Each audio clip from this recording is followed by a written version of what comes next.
नहीं हरवा छूटली अरवा ये साल गईनी ऐसा की सुनना हो।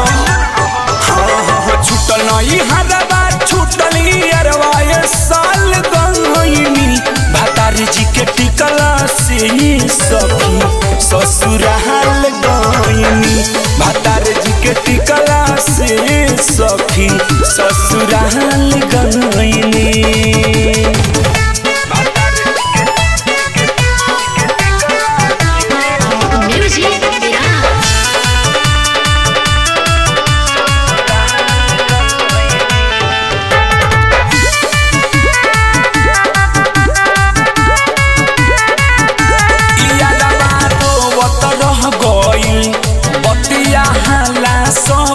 सपना पूरा ना हो पाइल प्यार हमरो जे कइल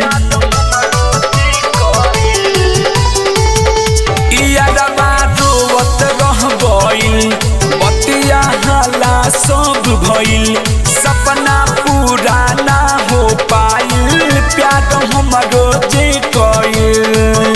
अरे पापा के इज्जत ला सब कुछ हम टाल गईनी पापा के इज्जत ला सब कुछ हम टाल गईनी भतार जी के टिकला से ये सखी ससुराल गईनी भतार जी के टिकला से ये सखी ससुराल गईनी।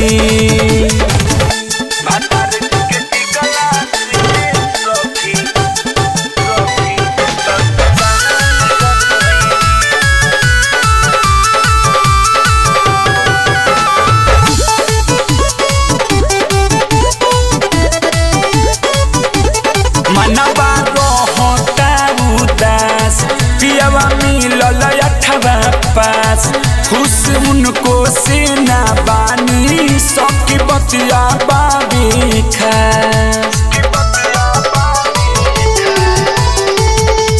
मनवा रहता उदास पियवा मिलल अठवा पास खुश उनको से ना बानी सबकी बतिया बाबे राइटर रक्सियल बेला से पूछी हाल गईनी राइटर रक्सियल बेला से पूछी हाल गईनी भतार जी के टिकला से ये सखी ससुराल गईनी भतार जी के टिकला से ये सखी ससुराल गईनी।